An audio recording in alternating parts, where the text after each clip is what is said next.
నాణ్యమైన విద్య అత్యుత్తమ భవిష్యత్తుకి పునాది. A good education is a foundation for better future. ఇది అక్షర సత్యం. రాష్ట్రంలో విద్యా రంగాన్ని మరింత పటిష్టపరిచి బలోపేతం చేసే దిశగా మా ప్రభుత్వం పాఠశాలలు మరియు కళాశాలలో విద్యా ప్రమాణాలను పెంచి వాటికి కావలసిన వసతులు కూడా సమకూరుస్తుంది. మొదటి అడుగుగా పాఠశాలలో ఉన్న ఉపాధ్యాయ ఖాళీలను భర్తీ చేయడానికి నిర్ణయించి ఒకటేసారి 11,062 పోస్టులతో ఒక మెగా డిఎస్సి ఇప్పటికే నోటిఫై చేశాం. దానికి సంబంధించిన పరీక్షలు జూలై 18, 2020 నాడు ప్రారంభమై ఇంకా జరుగుతూనే ఉన్నాయి. దీనివల్ల పాఠశాలలో ఉపాధ్యాయుల సంఖ్య విద్యార్థుల సంఖ్యకు అనుగుణంగా పెరుగుతుంది. నాణ్యమైన విద్య మన ప్రభుత్వ పాఠశాలలో చదివే పేద మధ్యతరగతి విద్యార్థులకి అందుతుంది. గత ప్రభుత్వం విశ్వవిద్యాలయాల స్వయం ప్రతిపత్తిని పూర్తిగా కాలరాసింది.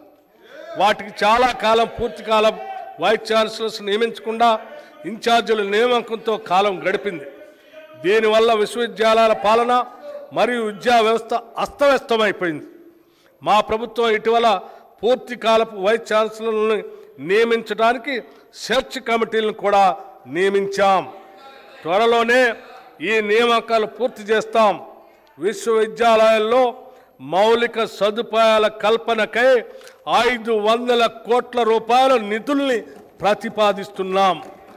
దీనిలో 100 కోట్లు ఉస్మానియా విశ్వవిద్యాలయ మౌలిక వసతులకి, మరో 100 కోట్లు మహిళా విశ్వవిద్యాలయ మౌలిక వసతులకి ప్రతిపాదించాం. మిగతా నిధులు కాకతీయ మరియు ఇతర విశ్వవిద్యాలయ మౌలిక సదుపాయాల కల్పనకై ప్రతిపాదిస్తున్నాం. సంపద వల్ల మాత్రమే సమర్థత రాదు, కానీ సమర్థత వల్ల సంపద మరియు మిగతావన్నీ కూడా సంతృప్తిని కలిగిస్తాయి. ఇది వ్యక్తులకైనా సమాజానికైనా సమానంగా వర్తిస్తుంది. Wealth does not bring excellence, but excellence makes wealth and everything else good for men both individually and collectively. Socrates మహానుభావుడు చెప్పిన దాన్ని మేము అన్ని రంగాల్లో ముందుగా సామర్థ్యం పెంపొందించే ప్రయత్నాలు చేస్తున్నాం. అందులో భాగంగానే 65 ప్రభుత్వ ఐటీఐల్ని ప్రైవేటు సంస్థల సహకారంతో నైపుణ్య కేంద్రాలుగా మార్చే ప్రణాళికల్లో భాగంగా ప్రభుత్వం టాటా టెక్నాలజీస్ లిమిటెడ్ వారితో ఒక ఒప్పందం కుదుర్చుకుంది. వీటిలో నేటి పరిశ్రమల అవసరాలకు తగ్గట్టుగా 6 కొత్త దీర్ఘకాల కోర్సుల్ని ప్రవేశపెట్టబోతున్నాం. 5,860 మంది విద్యార్థులు ప్రతి సంవత్సరం ఈ కోర్సుల్లో శిక్షణ పొందుతారు. స్వల్పకాల కోర్సులతో ప్రతి సంవత్సరం 31,200 విద్యార్థులకి శిక్షణ లభిస్తుంది. ఈ ప్రాజెక్టులో భాగంగా ప్రభుత్వ ఐటీఐల్లో ఆధునిక సాంకేతిక పరికరాలు సమకూర్చబడతాయి. వాటిపై శిక్షణ ఇవ్వటానికి అవసరమైన నిపుణులను టాటా టెక్నాలజీస్ లిమిటెడ్ ద్వారా ఏర్పాటు చేశాం. ఈ నైపుణ్య కేంద్రాలు మన విద్యార్థులకి ఉద్యోగార్థులకి ఎంతో ఉపయోగంగా ఉంటాయి. వీటిలో శిక్షణ పొందిన వారికి ఉపాధి కల్పనలో కూడా టాటా టెక్నాలజీస్ లిమిటెడ్ సహకరిస్తుంది. ఈ ప్రాజెక్టును మల్లెపల్లి ఐటీఐ నుండి గౌరవ ముఖ్యమంత్రి గారు జూన్ నెలలో ప్రారంభించారు. పబ్లిక్ ప్రైవేట్ భాగస్వామ్యంతో జరుగుతున్న ఈ ప్రాజెక్ట్ అయ్యే మొత్తం ఖర్చు 2,324 కోట్ల రూపాయలు. దీనిలో ప్రభుత్వం చెల్లించాల్సిన మొత్తం 307.95 కోట్ల రూపాయలు మాత్రమే. మిగిలిన మొత్తాన్ని టాటా సంస్థల వారు వారి సిఎస్ఆర్ కార్యక్రమ నిధుల నుంచి సమకూరుస్తారు. ఈ బడ్జెట్లో ఈ ప్రాజెక్టుకి 300 కోట్ల రూపాయలు ప్రతిపాదిస్తున్నాం. విద్యారంగానికి ఈ బడ్జెట్లో 21,292 కోట్ల రూపాయలు ప్రతిపాదిస్తున్నాం. శాంతి భద్రతల పరిరక్షణ ప్రజల ప్రశాంతతకు మరియు రాష్ట్ర అభివృద్ధికి అత్యవసరమైన అంశం. అభద్రతా వాతావరణంలో పెట్టుబడి పెట్టడానికి అంతర్జాతీయ సంస్థలు ఆసక్తి చూపించవు. టెక్నాలజీ అభివృద్ధితో నేర ప్రవృత్తి పలు రూపులు దాల్చుతుంది. సాధారణ నేరాలు అరికట్టడంతో పాటు వైట్ కాలర్ క్రైమ్స్, సైబర్ నేరాలు అరికట్టడం పోలీసు వ్యవస్థకు పెద్ద సవాలుగా మారింది. నేరస్తులను ధీటుగా ఎదుర్కొని నేర నివారణకు పోలీసు వ్యవస్థను బలోపేతం చేసేందుకు సైబర్ సెక్యూరిటీ విభాగానికి అవసరమైన వాహనాలను ఇప్పటికే ప్రభుత్వం అందజేసింది. నేరాలను ఛేదించేందుకు ఆధునిక నేర పరిశోధనలో పోలీసులకు శిక్షణ ఇస్తున్నాం. సైబర్ క్రైమ్ ఫిర్యాదులను నమోదు చేయడానికి ఇంతకుముందు ప్రజలకు కేవలం 4 సైబర్ క్రైమ్ పోలీస్ స్టేషన్లో మాత్రమే సదుపాయం ఉండేది.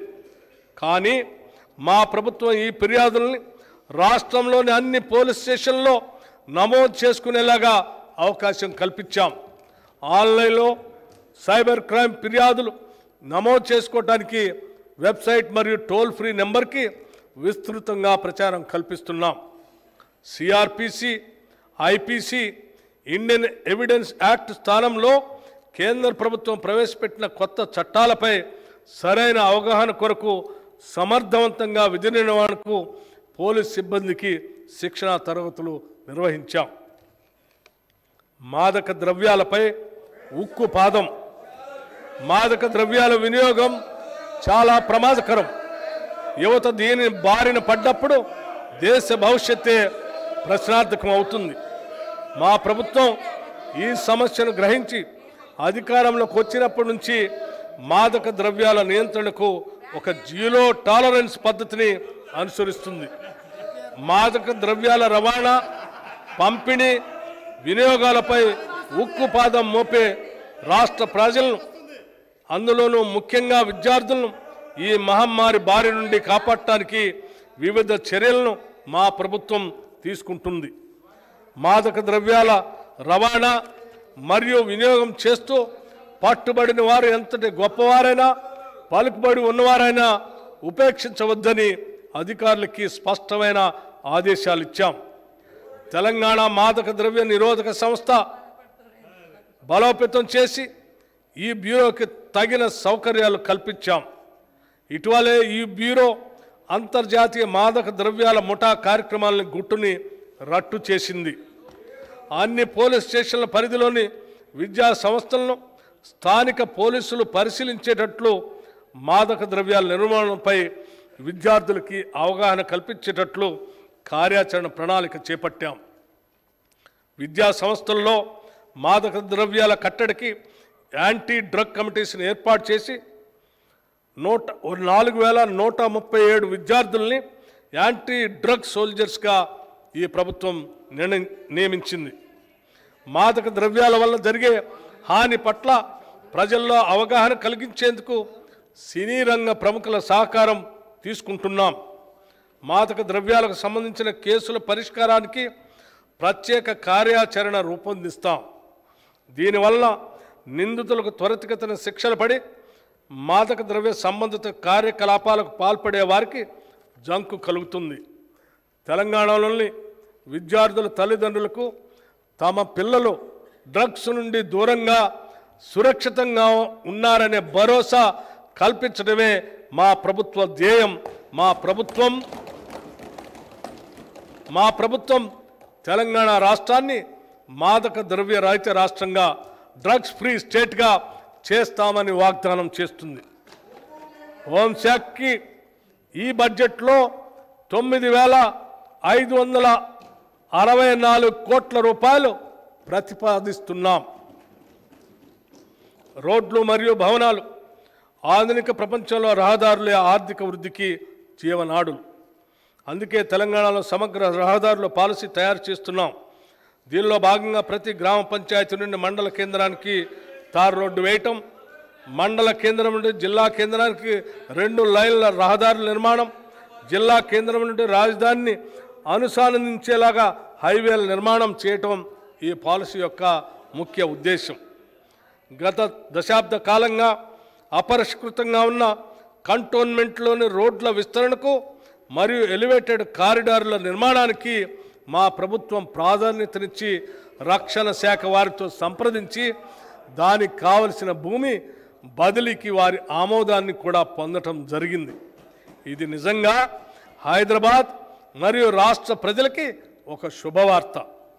రోడ్లు మరియు భవనాల శాఖకి ఈ బడ్జెట్లో 5,790 కోట్ల రూపాయలు ప్రతిపాదిస్తున్నాం.